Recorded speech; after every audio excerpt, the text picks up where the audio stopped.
In this talk, I'm going to look at news values in Chinese print media hard news reporting. This is a part of my PhD study. I'm Huan at Macquarie U. In my study, I have tried to combine ethnographic research with corpus-based study. I was able to observe the actual decision-making processes of a managing editor in one Chinese news agency as he was taking notes on the news reports that he thought were the most important ones.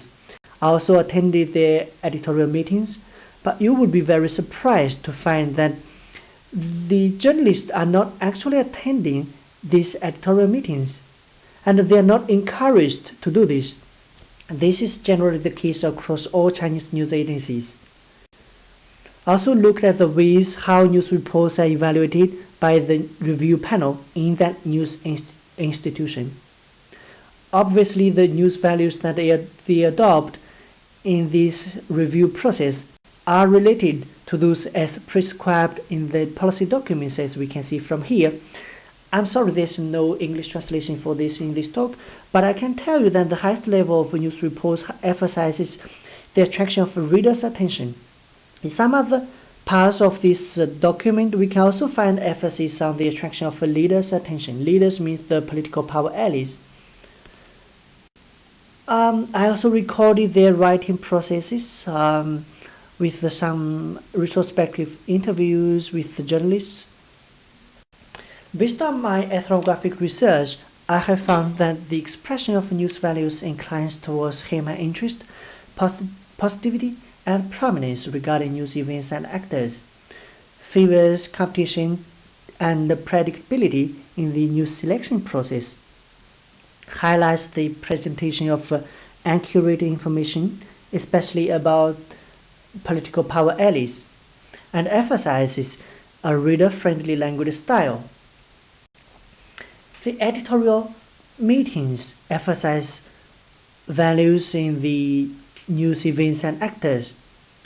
As we can see from figure 3, that competition and continuity are the two news values that are most frequently emphasized in the news selection process, while figure 4 shows that human interest and prominence are the two most frequently emphasized news values in news events and actors. I'm also keen to know how the news values so articulated and reproduced in everyday institutional practices and as prescribed in policy documents affect the perception of news values by Chinese journalists. So I interviewed some journalists. It is very interesting to find that they also emphasize the two values of human interest and prominence. Now, human interest is related to the attraction of a reader's attention, while the value of prominence is linked to the attraction of a leader's attention. We may wonder how the journalists and the news institutions balance these two values.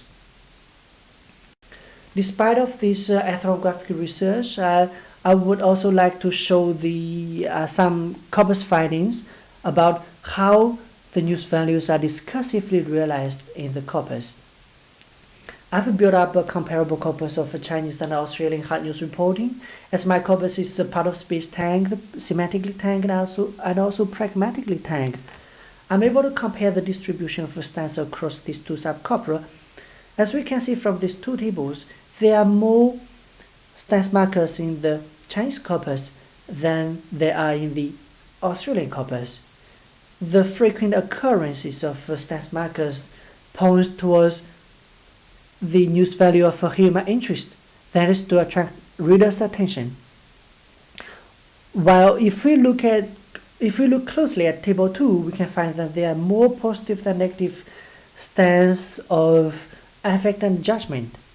If I have more time and space to show you the concordances, you may find that this positive stance is more related to the power allies, and this definitely points towards the news value of prominence. I have explained this in relation to dilemmas within news institutions in China since the introducing of marketization reform to the media system since the 1990s in China. There is an increasingly tightening tension among the political power of the party and government economic forces, conflicts with the public mandate of news institutions to broadcast facts and opinions, and with the journalist's pursuit of maintaining their professional identity. As for the study of news values per se, I argue that news values are re-articulated in newsrooms and reproduced in journalistic social practices, and they are not only reflected in, but more importantly constituted by discursive resources. What is present in news text reestablishes and sustains news values as much as does what is absent. That is to say, news values are realized in and constructed by the final news products, such as news texts, as well as re-articulated and reproduced in their production processes. Thank you.